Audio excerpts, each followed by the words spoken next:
suficiência da Escritura, quando nós falamos, ou quando nós ouvimos os reformadores, quando nós repetimos aquilo que já foi dito e fazemos aplicações muito pertinentes em nossa época, em nossos dias. Temos falado sobre a suficiência da Escritura, através de sola Escritura, falar da suficiência da graça, quando pensamos no sola gratia ou sola gratia, né? Algumas pronúncias variam, sola fide, somente a fé, solos Christus, nosso mediador único é Jesus. E nesta noite falaremos sobre soli Deo gloria, glória somente a Deus, somente glória a Deus, somente a Deus glória. Quando nós pensamos neste ponto dessa discussão, ou quando nós olhamos para este somente a glória de Deus, nós somos levados diretamente a pensar na erosão do culto centrado em Deus. Essa é a proposta que este sola pretende tratar. Como o culto a Deus, ele foi, e esse não é um aspecto histórico único do século XVI, muito pelo contrário. A erosão do culto a Deus é uma coisa muito atual, é uma coisa muito de hoje, muito de agora, e constantemente nós precisamos estar refletindo, pensando sobre isso. Pois a igreja foi criada, constituída para cultuar a Deus. O culto é algo importante, algo vital para a igreja. A igreja é constituída para adoração, e o soli Deo glória, ele vem de fato trazer uma resposta bíblica a essa erosão cultica, a essa deteriorização do culto, a essa afronta ao culto, a esse humanismo que tem penetrado no culto a Deus. E nós já lemos um texto, inclusive, de Romanos 12, quero voltar e me referir novamente a este verso da Escritura, quando Paulo, escrevendo à igreja, ele diz: rogo-vos, pois, irmãos, pelas misericórdias de Deus, que apresenteis o vosso corpo por sacrifício vivo, santo e agradável a Deus, que é o vosso culto racional. Ainda Hebreus capítulo 12, esse é um texto extremamente importante quando nós pensamos sobre a glória de Deus, quando nós pensamos que o culto a Deus tem passado por dificuldades e problemas. Hebreus 12, 28. Eu gostaria que pudéssemos ler juntos, todos nós juntos. Por isso, recebendo nós um reino inabalável, retenhamos a graça pela qual servamos a Deus de modo agradável, com reverência e santo temor. Então, esses dois textos são preciosos para nós nessa abordagem sobre a glória de Deus, e como os reformadores, ao pronunciarem somente a glória de Deus, eles estavam chamando a atenção para a glória que Deus deseja receber no culto de Deus. Esse culto deve resultar na glória de Deus, não na glória dos homens. Esse é um ponto fundamental dessa discussão. A glória é a glória de Deus, não é a glória dos homens. Então nós poderíamos fazer uma pergunta fundamental: Deus precisa de nossa adoração? O que vocês acham? Será que Deus precisa ser adorado? Será que Deus necessita, tem alguma carência? Ele precisa da nossa adoração? A resposta que nós devemos dar, uma resposta bíblica a isso, é exatamente esta: não. A Escritura vai nos definir isso. Deus não precisa, ou Ele não necessita da nossa adoração, como se a nossa adoração fosse essencial para que Deus continuasse subsistindo, sendo Deus, sendo maravilhoso, sendo glorioso como Ele é, e de maneira que Ele precisa ser alimentado pelo nosso culto, alimentado pela nossa adoração, e assim continuar sendo Deus que é. Deus não precisa da nossa adoração. Mas surge-nos uma terceira pergunta: mas por que então nós o adoramos? Ou por que então parece-nos necessário adorá-lo? Não a Ele, mas a nós. A necessidade da adoração não pertence a Deus. A necessidade da adoração pertence a nós. Nós necessitamos de adorar a Deus. Por que então nós devemos adorá-lo? Por que nós devemos cultuá-lo? Por que nós precisamos fazer isso? Sem dúvida, porque Ele isto ordenou. Porque Ele ordenou isso. Porque Ele disse que devemos fazer assim. E nós vamos ver isso na Escritura. A adoração, portanto, não compete a uma escolha humana nossa, do povo de Deus, até porque só adora a Deus quem está inserido na aliança de Deus. Não pensem que aquelas pessoas que ainda estão fora da graça em Cristo, separados de Cristo, que ainda se encontram naquela condição a qual nós nos encontrávamos, que Paulo descreve em Efésios 2, versos de 1 a 3, mortos em delitos e pecados. Não pensem que essas pessoas, ao vir domingos e domingos aqui no culto, elas estão adorando a Deus, ou porque elas estão cantando hinos, porque elas estão até de olhos fechados acompanhando uma oração, e até no final delas elas podem dizer amém.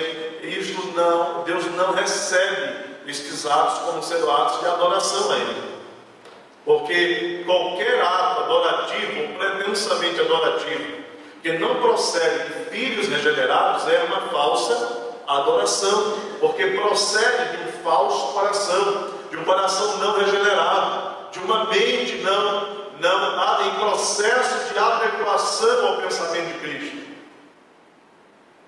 Eu me lembro que quando preguei aqui uma série de mensagens sobre o Pai Nosso, a oração do Senhor, alguns se escandalizaram quando eu disse que ninguém, além daqueles que já estão em Cristo, poderiam orar aquela oração, dirigir-se a Deus e dizer: Pai Nosso que estás nos céus. Como Pai Nosso, se não são seus filhos? Pois se enganam aqueles que imaginam que todos os homens são filhos de Deus. Isso não é verdade. Pelo contrário, só são seus filhos aqueles que em Cristo Jesus são chamados pela graça, a aliança que Ele fez em Cristo para conosco. Então Deus nos ordena a adoração, Deus nos ordena o culto. E isso não pode ser uma escolha benevolente.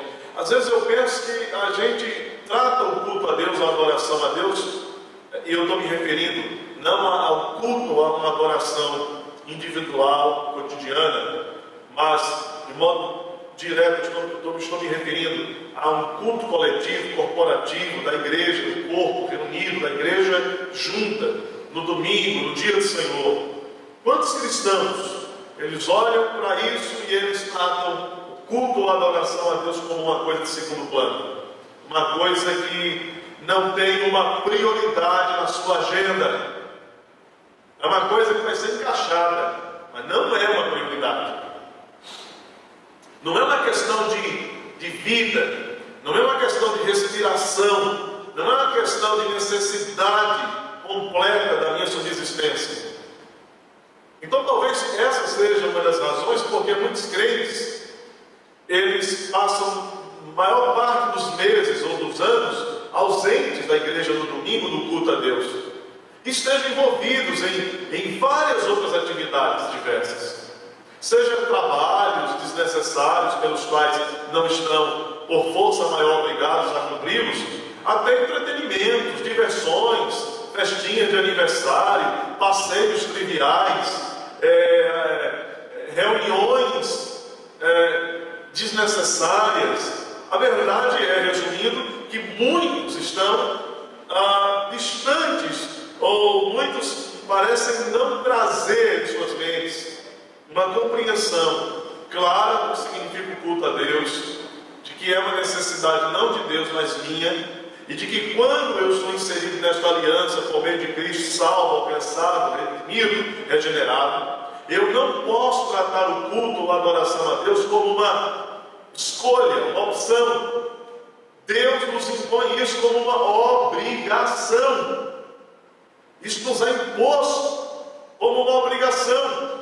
Assim como a justiça do seu Filho foi imposta sobre nós, assim como a regeneração do Espírito foi imposta sobre nós, nós não optamos por essas coisas, nós não pedimos essas coisas, nós não convidamos Jesus para fazer isso em nós, Ele veio e fez.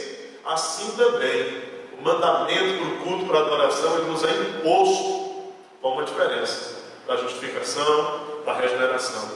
O culto, nós podemos negligenciar pela nossa pecaminosidade.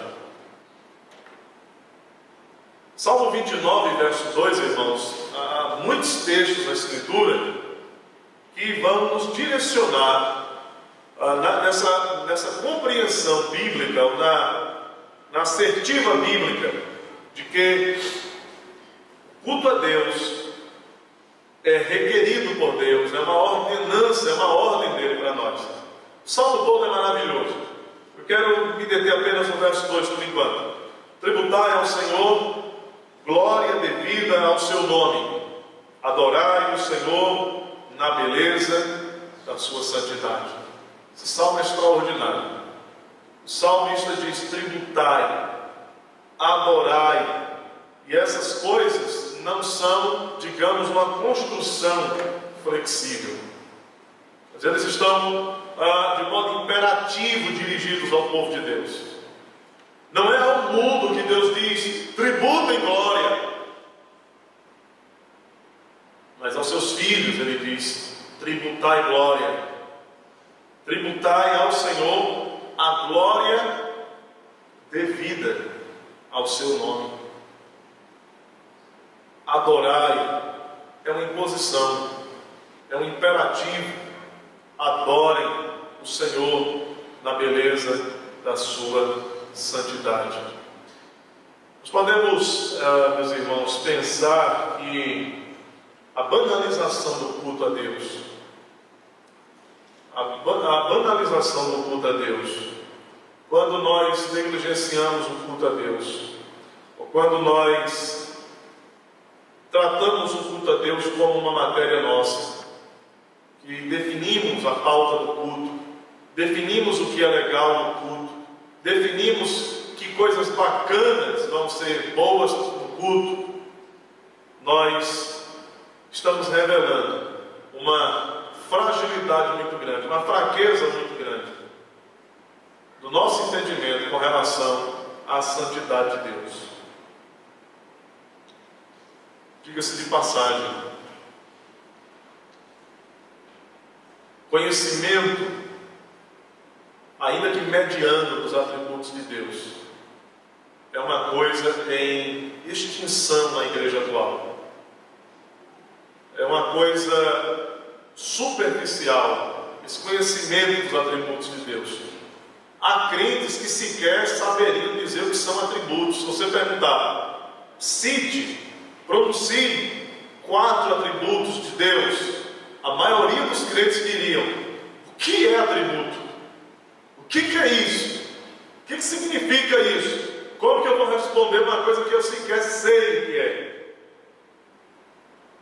O atributo da santidade de Deus, ele é um dos atributos mais pisoteados, mais desprezados, mais negligenciados. E diga-se de passagem, é um dos atributos mais extraordinários no sentido de impactar os olhos daqueles que se voltam para Deus e o constatam como Deus Santo. Basta olhar o caso de Isaías. E o texto diz que devemos tributar a Deus, tributar, dar a Ele, oferecer, ofertar a Ele uma glória que é devida. Você percebe essa expressão? É devido a Ele. É algo que você está devendo fazer a Ele. Adorar o Senhor. E essa adoração deve ser na beleza da sua santidade, ou seja, por causa da beleza da santidade dele. A igreja deve olhar a santidade de Deus, deve se espantar com a santidade de Deus, e isso deve se converter em um ato de adoração verdadeira a Deus.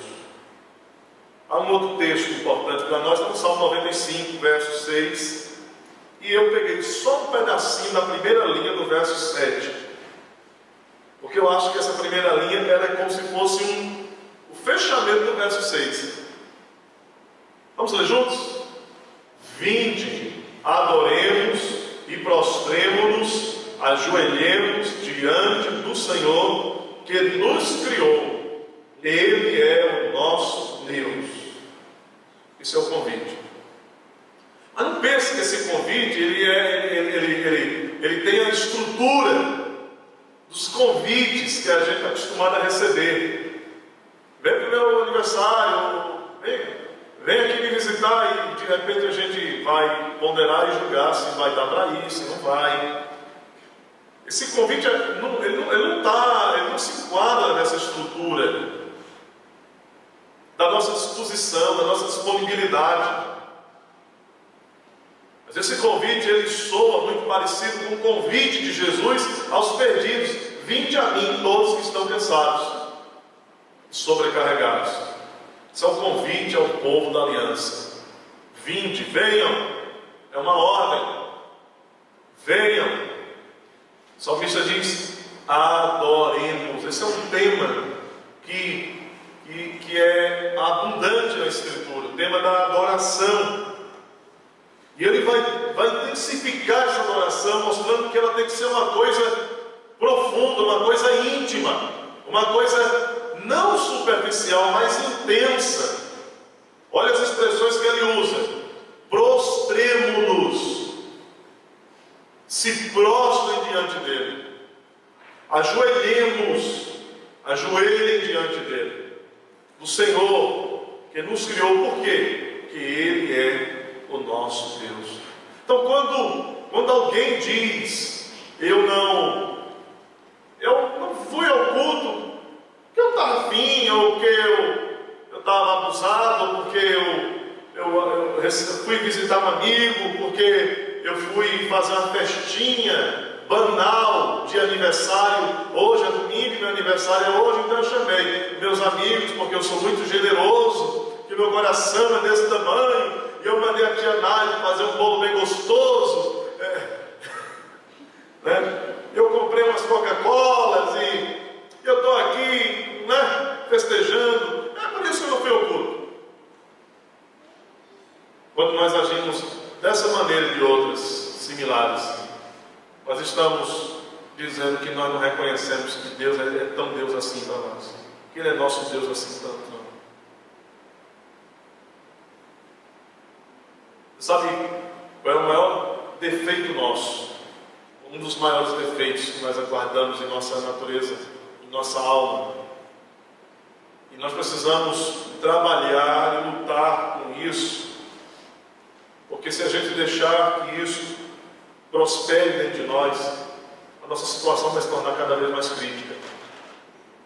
Que nós dizemos que essa é a palavra de Deus, nós dizemos que cremos nessa palavra, nós até lemos essa palavra, mas no fundo, nós revelamos que nós não cremos tanto assim nela. Porque quando eu abro a Escritura e ela diz: venham, adorem, se prostrem, ajoelhem, porque o Senhor é o nosso Deus, e nós fazemos totalmente o contrário disso, ou Deus não é Deus, e nós não reconhecemos que Ele seja Deus, ou nós não levamos a sério essa Escritura, ou nós não levamos a sério essa palavra. Então, mais do que nunca, precisamos pensar neste soli Deo Gloria, pensar nessa adoração que é devida a Deus, e que precisava ser restaurada nos dias da Reforma, uma adoração que precisa estar sendo reformada, igreja reformada sempre se reformando. E nós tendemos a envelhecer as coisas, tornar as coisas obsoletas. Nós precisamos estar reformando nossa mente, nosso coração. Então, meus irmãos, esta é a diferença entre o que não é necessário e o totalmente necessário. Não é necessário e o que é totalmente necessário. Há uma porção de coisas que não são necessariamente pecado de serem feitas, mas que não são também necessárias de serem feitas. Por exemplo, eu não acho que bater palma no culto não é palma para Jesus, certo? Palma para Jesus, isso aí é coisa de herege. Deixa eu dizer assim, para chocar, né? Palmas para Jesus. Palmas para Jesus, irmãos, isso é uma coisa, isso é uma banalização do culto, é tornar o culto algo banal, trivial, algo, colocar o culto num patamar de apresentação humana. Jesus não precisa de aplausozinho durante a pregação, de aplausozinho depois que a gente cante, e quando o pregador disser assim, vamos aplaudir o Rei Jesus, e todo mundo bater palma. Isso não significa nada, não exige isso, e isso na verdade é uma inovação, é uma invenção do movimento de crescimento de igreja. Isso é uma coisa do final do século XX, que penetra a igreja, uma coisa que nunca esteve na igreja. A igreja, durante mais de 1900 anos, nunca sentiu necessidade de aplaudir Jesus. E aí, final do século XX para cá, a igreja começa agora a inovar, e o que nos parece é que é a tentativa de fazer o culto uma coisa bacana, criar um ambiente legal, bacana para as pessoas. Mas tudo bem, saltando, não é esse o caso. Eu não acho que acompanhar ritmicamente uma música com palmas é pecado. Esse não é o caso. Eu não teria instrumento bíblico para dizer que é pecado, e que por isso nós não devemos fazê-lo. Mas devemos concluir que não é uma coisa necessária ao culto. Não é proibido, mas também não é uma coisa necessária, porque se fosse necessária, a gente tinha que bater palma todo culto, acompanhando as músicas com palma. Entenderam a diferença? Culto a Deus, o vir à igreja, ou a vir à reunião da igreja, participar do culto comunitário, do povo da fé da aliança, é algo necessário para a igreja. Então eu tenho essa estrutura do que não é necessário, porque se fosse nós tínhamos que fazer, e do outro lado aquilo que é totalmente necessário, aquilo que nós temos que fazer. É necessário que participemos da mesa do Senhor. Não é uma coisa que não seja necessário, é necessário que participemos da mesa. Então é uma coisa que a igreja não pode deixar de participar. Inclusive nosso manual presbiteriano diz que compete ao conselho da igreja notar aqueles irmãos que não estão participando da mesa do Senhor e conversar com eles e zelar para que nenhum crente se afaste da mesa. Então os presbíteros, quando estão distribuindo a ceia, um mês e aquele irmão não pega, no outro mês não pega, no outro mês não pega, o conselho tem que chamar essa pessoa, tem que visitar, chamar no gabinete, conversar, porque só há uma coisa que nos afasta da mesa do Senhor, o nome dessa coisa maldita é pecado. E deve ser um pecadão que está me distanciando da mesa do Senhor. Então, meus irmãos, o sentido básico da palavra glória, que a gente fala tanto de glória a Deus, né? Vamos dar glória a Deus, viver para a glória de Deus, e essa é uma palavra que a gente sente até dificuldade de conceituar. O que é glória? Então, quando a gente pensa em glória, o sentido básico dessa palavra é esplendor, é aquilo que é majestoso. Glória traz uma ideia de poder, e esse termo no meio secular, fora dos domínios da igreja, por assim dizer, nos tempos bíblicos, era geralmente associada à realeza de um rei ou de um reino. Então, a realeza, a majestade de um rei, de um reino, isso era a glória de um rei, era a glória de um reino. A palavra glória, quando associada a Deus, no Antigo Testamento é a palavra Shekinah, né? A palavra Shekinah. Então, quando associada a Deus, ela pretende demonstrar e realçar atributos reais de Deus, como Rei, como soberano, como Senhor absoluto. Então, um reconhecimento de seus atributos, de sua superioridade, é a honra devida a Ele. Dai glória a Deus, tributem a glória devida a Deus, isto é, reconheçam os atributos de Deus, reconheçam a sua eternidade, reconheçam a sua longanimidade, a sua sabedoria, a sua alta existência. Mas reconhecer isso implica em que eu devo conhecer isso. Então você percebe quando eu digo que é um pecado grave aqueles que são dotados com capacidades mentais, aqueles que foram chamados em tempo hábil de sua idade, ainda que são capazes de aprender, ainda têm a capacidade de absorver, mas é um pecado grave para eles não se dedicarem ao conhecimento de Deus. Pois, como vão dar a glória que é devida a Ele, se eles não sabem reconhecer os atributos de Deus? Como é que nós vamos nos maravilhar pela sabedoria de Deus, se nós não temos conhecimento íntimo dessa sabedoria pela Escritura?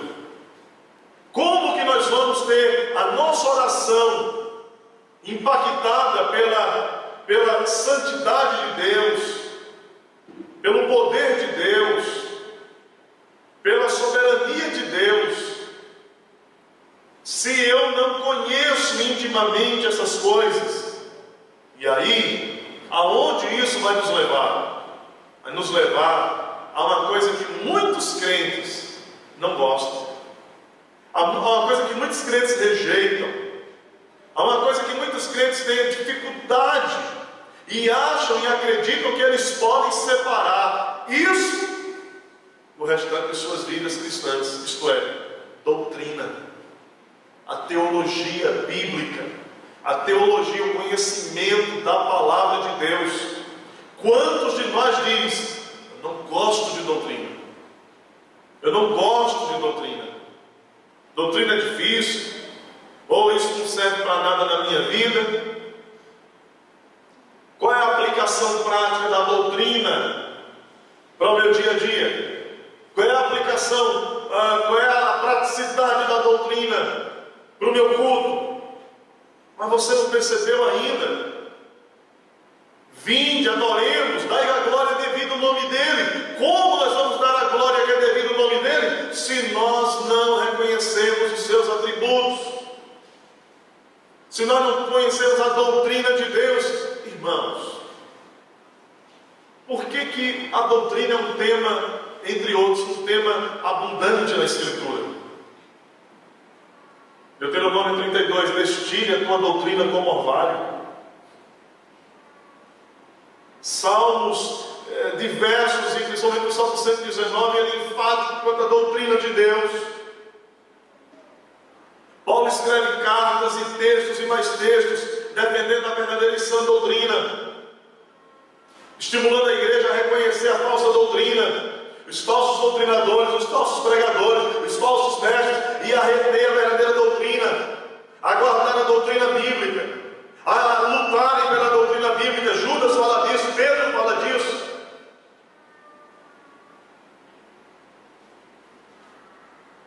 Por que nós desenvolvemos esse terror pela doutrina? Por que a igreja dos nossos dias é a igreja mais ignorante quanto à doutrina bíblica?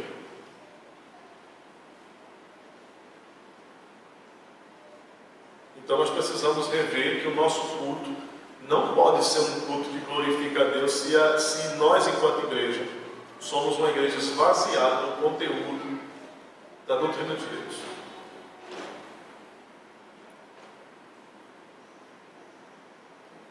Um reconhecimento de seus atributos, de sua superioridade é a honra devida a Ele. A doutrina é a única coisa que nos sustenta em um tempo de crise religiosa. A glória de Deus na Bíblia é expressa em dois aspectos. Na Escritura a gente vai perceber isso. Sua glória ela é intrínseca e a sua glória ela deve ser atribuída.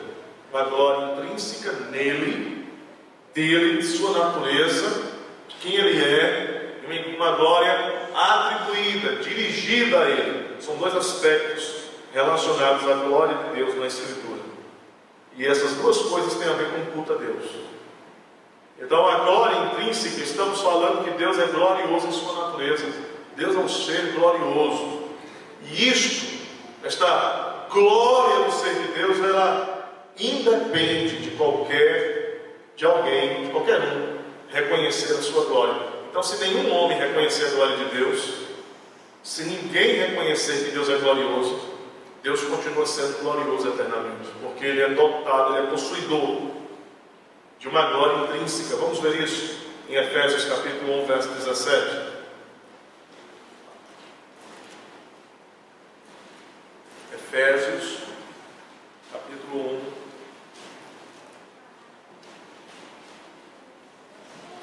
verso 17, diz o seguinte: para que o Deus de nosso Senhor Jesus Cristo, Pai da glória, vos conceda espírito de sabedoria e de revelação no pleno conhecimento dele. O Pai da glória, Ele é o Pai da glória, Ele é o Pai da glória, o Senhor é o Pai da glória. Por outro lado, a Bíblia trata da glória atribuída. Efésios 1,17 é uma glória intrínseca. Ele é o Pai da glória. Ele possui glória no seu ser. Ele é majestoso em seu ser. Ele é poderoso em seu ser. É reluzente em seu ser. Mas há uma glória atribuída a Ele, uma glória que é reconhecida pelos homens. E aí nós voltamos para todo o Salmo 29. Vamos observar o Salmo 29 mais uma vez. Nós lemos apenas o verso 2. Vamos dar uma olhada no Salmo em geral, por favor.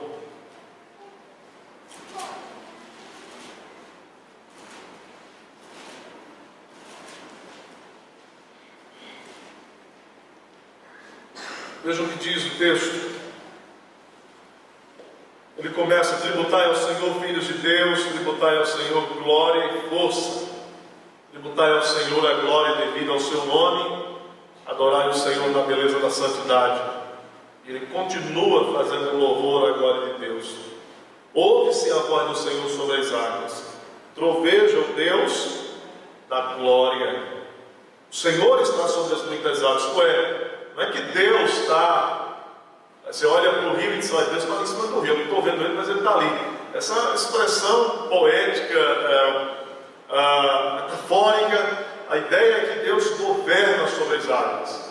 Um bom exemplo disso é quando Jesus está no barco com os discípulos e há uma grande tempestade e ele, acordado para socorrê-los, ele diz: acalma vento, sossega mar. Ele reina, ele está sobre as águas. Troveja o Deus da glória. A voz do Senhor é poderosa, a voz do Senhor é cheia de majestade, A voz do Senhor quebra os cedros, e sim, o Senhor despedaça os cedros do Líbano. Ele os faz saltar como um bezerro, o Líbano e o Sirion, como bois selvagens. A voz do Senhor despede chama de fogo, a voz do Senhor faz tremer o deserto, o Senhor faz tremer o deserto de Cádiz. A voz do Senhor faz dar cria as costas, desnuda os costas. No seu tempo, tudo diz glória. Deus é reconhecido, então tudo diz glória. Você percebe isso? Deus é reconhecido. Como que nós reconhecemos Deus? Quando nós somos levados a penetrar a Escritura. Por que os reformadores foram levados a erguer essa bandeira? Somente a glória de Deus. Foi mais uma reação ao catolicismo do momento. Defendia culto às imagens, culto aos santos, principalmente a mãe de Jesus. Isso não mudou, né? Muitas coisas mudaram, mas isso ainda continua no catolicismo atual. As imagens ainda são ícones do culto católico, venerados, olhados, né? São elementos de conexão entre os adoradores e os céus, os santos, aqueles que serviram a Deus, que estão salvos, mas não estão salvos como qualquer outro e aguardando, mas são santos, estão lá para servir o povo da terra. Por isso as pessoas se voltam para eles e os cultuam, prestam adoração, reconhecimento que deveria ser dado somente ao Senhor. Eles até dizem: nós não adoramos o santo, nós veneramos, mas as coisas que eles praticam são próprias de uma adoração. Eles se prostram, eles oram, eles louvam. Então tudo que eles fazem é aquilo que se constitui em adoração. E mais que isso, nos seus corações existem altares onde essas pessoas estão dominando.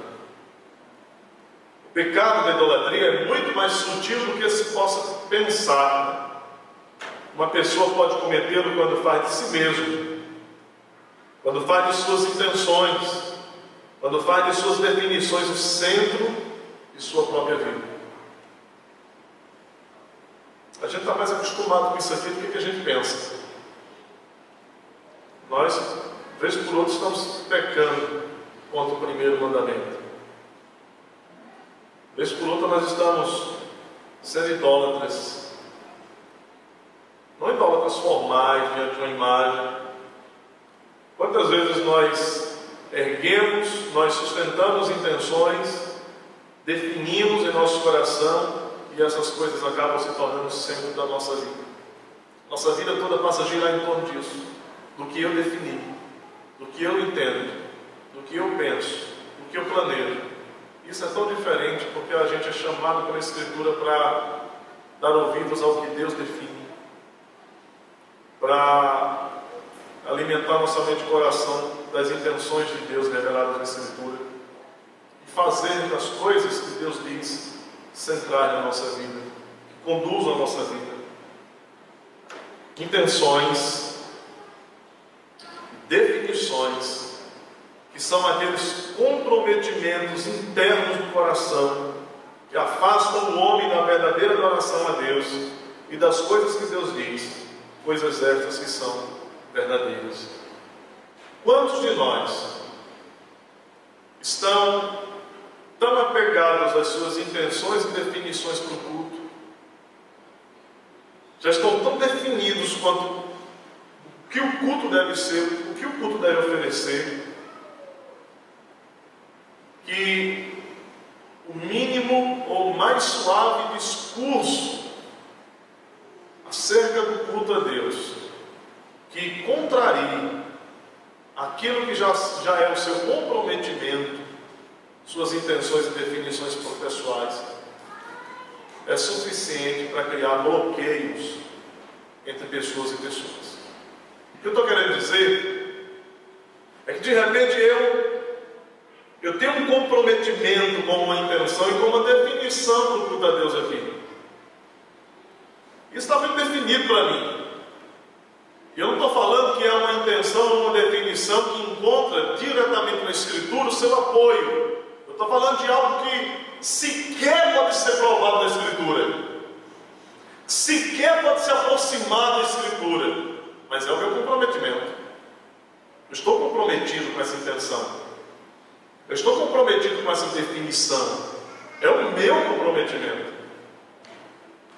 A minha vida cultica vai girar em torno disso. E então, esse meu comprometimento interno, do meu coração, vai me afastando da verdadeira adoração a Deus. E vai me afastando das coisas que Deus diz. E são as coisas verdadeiras, as coisas que Deus diz.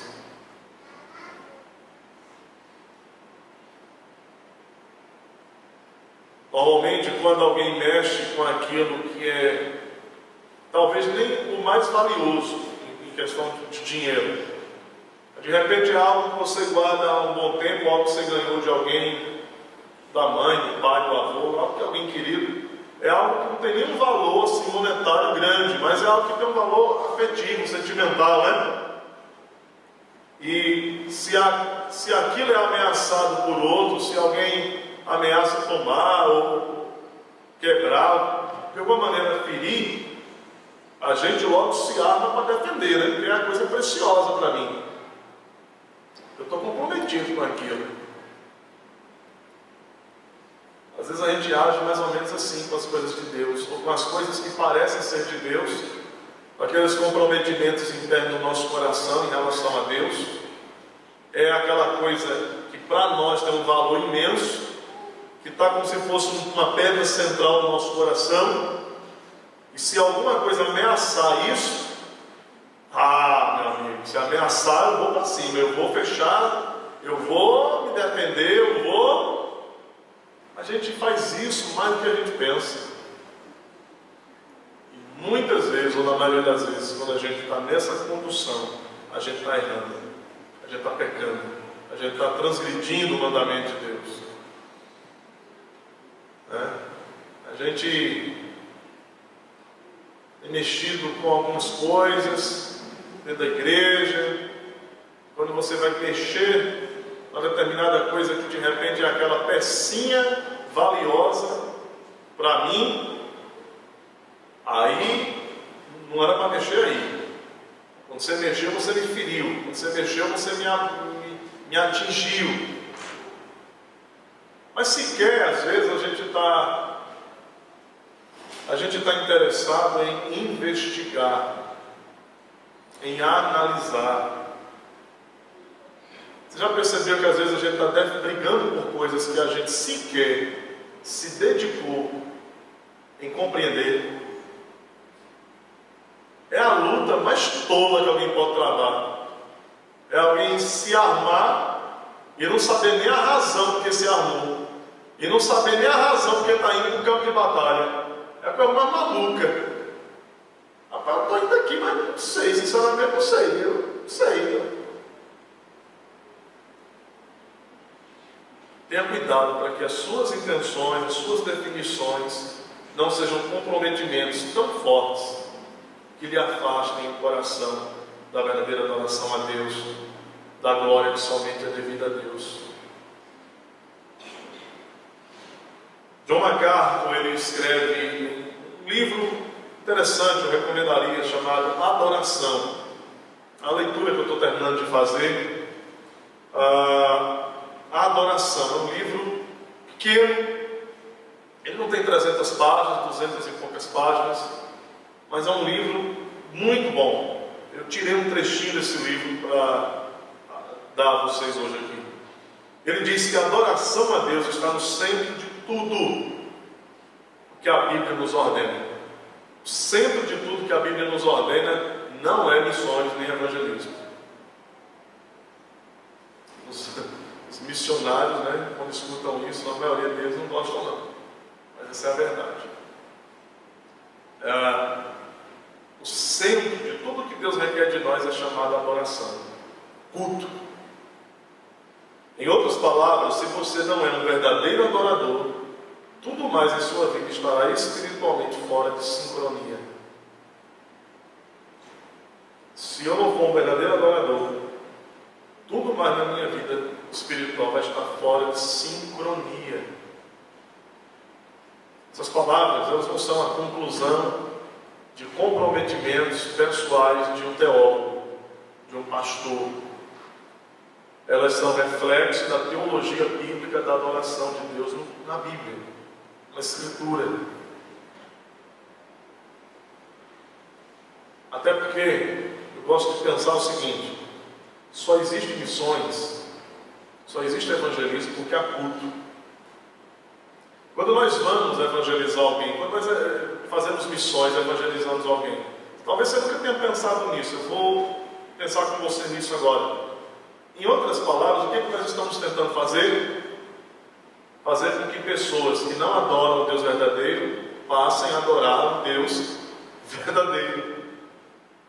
Elas adoram nada ou a si mesmas, adoram talvez outros deuses, entidades e tal. Quando nós pregamos o Evangelho, nós estamos fazendo o quê? Estamos querendo que aquele indivíduo se torne um adorador do Deus verdadeiro. Ele reconheça Deus como único Deus, a Jesus Cristo, o Senhor enviado. Só existe missões porque há adoração. Onde quer que na igreja se tenha perdido a autoridade da Bíblia, fomos para o solo da Escritura. Aonde quer na igreja que se tenha perdido a autoridade da Bíblia, onde Cristo tenha sido colocado de lado, o Evangelho tenha sido distorcido, ou a fé pervertida, sempre foi por uma mesma razão.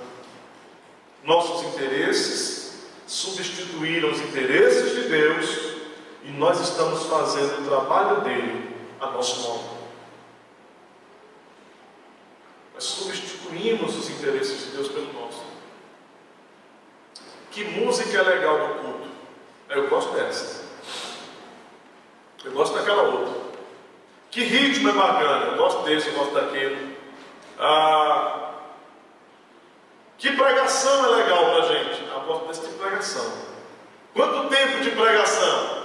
Pregaçãozinha aí de 15, 20 minutos tá bom, né? Porque vai falar 40 minutos, 1 hora, a gente vai sair daqui e não vai levar nem um terço disso, então vamos pregar 20 minutos. Os maiores pregadores do mundo, os puritanos, por exemplo, nunca pregaram menos de 1 hora. 1h30, 1h40, 2 horas de sermões. Eles tinham um público, muitos deles tinham públicos de 2.000 pessoas, de 3.000 pessoas, 5.000 pessoas, que domingo após domingo lotavam os templos, para ouvir os sermões pregados pelos ministros do Evangelho. Nós temos uma geração que não gosta de culto. Você quer ver espantar a gente do culto? Começa a pregar contra o pecado, começa a tirar do culto a música de entretenimento, a musiquinha que sacode todo mundo, né? A musiquinha que mais mexe com a carne do que com o coração, com a mente. Ninguém quer gastar neurônio no culto pensando. O culto mais ou menos assim, a maioria está assim, que a onda me leve. Eu estou no balanço das águas, eu vou para lá, eu vou para cá. As nossas orações públicas, elas são pobres de conteúdo bíblico. Como é que se constituem nossas orações? Deus abençoa a igreja, abençoa o pastor, abençoa, Senhor, o ministro, abençoa isso. Via de regra, tu sabe a nossa necessidade. Você percebeu que a nossa oração ela é pontuada por abençoa? Tu sabe o que eu preciso. E variando nisso, estamos aqui. Se você parar e prestar atenção como a gente está orando no culto público, por exemplo, as nossas orações são são áridas de conteúdo profundo bíblico, mas isso talvez não seja, com certeza, uma disposição direta da gente. São influências que a gente está recebendo. São influências que a igreja está recebendo. Parte dessa influência está dizendo: nós não queremos pensar. A gente quer que a coisa venha mais ou menos e não leve e tal. Culto não é lugar para a gente gastar neurônio. Então as músicas, elas são desprovidas muitas vezes de um conteúdo pensante, racional, lógico, que refletem uma teologia bíblica. As pregações são um proferir de discursos ingênuos, sem provocar a igreja para pensar, para refletir, para analisar, para usar lógica, raciocínio. As nossas orações são muito simples, muito pobres de conteúdo. Nós não usamos os atributos de Deus na oração. Nós não referimos as obras gloriosas de Deus nas nossas orações. Quem na sua oração está dizendo: Senhor, te louvamos, porque tu abriste o mar, e o teu povo passou até enxuto, e o Senhor destruiu o Faraó. Te louvamos, porque o Senhor fez isso, porque o Senhor fez aquilo no passado, porque mais isso. Nossas orações não têm essas coisas. Mas como eram as orações bíblicas, do povo de Deus na Bíblia? Parte das orações era: abençoa. Parte das orações era: nós estamos aqui. Mas boa parte delas era: o Senhor fez isso, e o Senhor promete isso e aquilo outro. Mas essas coisas só vêm a nós quando nós compreendemos o que significa dar glória devida a Deus. E não há outro modo, irmãos, de entender o que significa dar a glória devida a Deus, senão lermos a Escritura, meditarmos na palavra, ouvirmos a pregação da palavra. Nós substituímos os interesses de Deus pelos nossos, fazendo o trabalho de Deus do nosso modo. Perda da centralidade de Deus na vida da igreja de hoje é comum e lamentável. É essa perda que nos permite transformar o culto em entretenimento. Quando eu falo aqui, eu estou pensando no evangelicalismo moderno.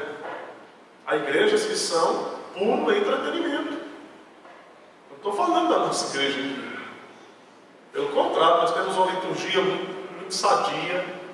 Nós procuramos manter um culto sadio. Precisamos melhorar em muitos aspectos, sim.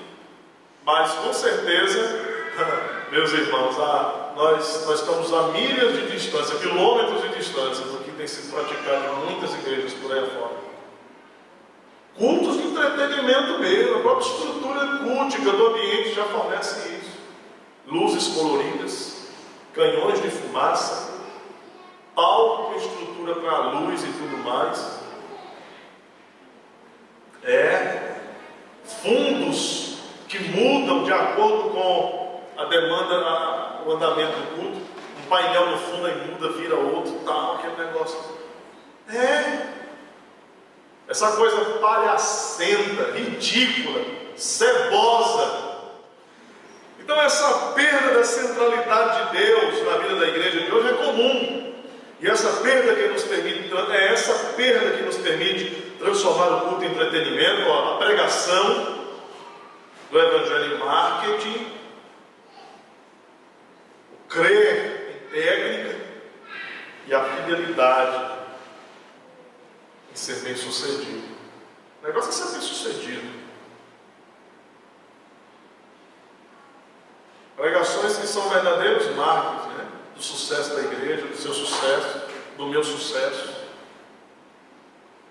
É ridículo, né? A pregação do evangelho está em extinção, irmãos. Os púlpitos, eles estão tomados por homens que vão falar 40 minutos, 1 hora ou até mais, mais naquele movimento de entretenimento, mas o foco são as necessidades temporais dos homens. Eles não estão preocupados nas necessidades atemporais. Eles estão preocupados na cura do corpo físico apenas. Eu não estou dizendo que a gente não deva estar atento para isso. O Senhor é o Deus que nos cura. Podemos sim orar, crer que Ele cura mesmo, que Ele opera maravilha, sim. Por que não? Mas o atender das necessidades temporais não deve ser a mola mestra da nossa pregação. Ou esse discurso propagandista da minha denominação, da minha igreja, como se isso fosse um belo negócio, rentável. A pregação tem que ser a pregação do Evangelho, da Escritura, da Bíblia. A pregação bíblica está sendo substituída por discursos psicológicos. Pastores que vão gastar 40 minutos pregando e é aquele descarregar de conceitos e aplicações psicológicas para tratar e para deixar você melhor e coisa e tal. A palavra do Senhor, ela é perfeita e ela restaura a alma. Nós temos que pregar a palavra. Nós temos que pregar o Evangelho. Gênesis, Apocalipse, a Escritura. Muita gente ainda não entendeu, assim, acha uma coisa cansativa, desnecessária. Mas isso é reflexo de uma igreja pós-moderna que não valoriza o aprendizado da Escritura, que não gosta de olhar a Escritura, de ver e examinar. Mas nós dizemos, a marca da igreja reformada é pregar toda a Escritura, pregar capítulos inteiros, pregar livros inteiros, toda a Escritura, todo o conselho de Deus. Isso é o único caminho que produz maturidade de fato para a igreja. Pode observar, a igreja que tem um púlpito sistemático, que prega a Escritura, não fica pregando um versinho isolado hoje, prega a Escritura sistematicamente. A tendência é que essa igreja ela desenvolva gosto pela Escritura, ela aprenda a pensar biblicamente. Domingo após domingo ela conecta aquilo que foi falado, aquilo que vai ser falado. Domingo após domingo as ideias centrais dali estão sendo repetidas. E um dos métodos mais eficazes da aprendizagem é o quê? Repetição. A repetição. A repetição. Eu lembro que quando eu comecei a botar as notinhas no violão, eu não sou tocador. Deixa eu falar isso aqui para ninguém pensar que eu sou tocador. Eu aventuro. Mas quando eu não sabia nada, ganhei aquele violão do meu pai, né? E fui pegar uma revistinha, aprender, olhar ali o dicionáriozinho de acordes, o dedo aqui na primeira corda, o segundo dedo na terceira corda e tal. E ali a maior dificuldade para botar o dó, né? Olhando para a nota, para o dedo, e errava e voltava. E de tanto repetir, daqui a pouco eu apagava a luz do quarto no escuro e eu já botava sem olhar, e dava a nota. Saía a nota. E o sol, e o fá, e o ré. A repetição. Nossos filhos aprendem a falar de tanto que eles nos ouvem. Não é assim? Papai. Ele está ouvindo, olhando para a gente assim, está assim, dizendo assim, que besteira. Ele, papai. E vai repetindo. Mamãe. Mamãe. Vai repetindo. De tanto ouvir, a criança vai assimilando aquilo. A igreja precisa ouvir domingo após domingo, ouvir as mesmas verdades, ouvir verdades que se repetem, e a igreja vai aprender essas verdades. Nós negamos que possamos apropriadamente glorificar a Deus se nosso culto for confundido com entretenimento, se negligenciarmos ou a lei ou o Evangelho em nossa pregação, ou se permitirmos que o afeiçoamento próprio, a autoestima, a autorrealização se tornem opções alternativas ao Evangelho. Nada disso pode ser visto como uma opção alternativa ao Evangelho. A minha realização, Ninguém vem para um culto verdadeiro para se sentir melhor. Ninguém vem para um culto a Deus, um culto bíblico, para se realizar. Até porque você corre o risco de sair daqui extremamente confrontado e não realizado. Não é verdade? Você corre o risco de sair daqui extremamente humilhado em seu ser, pelo descortinar daquilo que realmente nós somos, daquilo que realmente nós pensamos, daquilo que realmente nós fazemos. Nós podemos sair daqui exultantes até, no sentido de que também ouvimos que o culto, a pregação que se faz só de confronto com o pecado, com o erro, mas da reafirmação da graça, da reafirmação das promessas benditas de Deus Pai Todo-Poderoso. E é claro que ouvir uma pregação que se feche em torno dessas promessas benditas verdadeiras de Deus, isso produz em nós uma exultação também. Então nós experimentamos essas duas coisas. Mas eu não venho ditando como eu vou sair daqui. E quando nós saímos daqui abatidos, por assim dizer, compenetrados, pensantes, reflexivos, porque nós somos confrontados pela verdade do Evangelho, nós devemos sair também agradecidos a Deus, porque Ele nos ama tanto ao ponto de que não nos deixa sem ouvir as coisas certas que precisamos ouvir.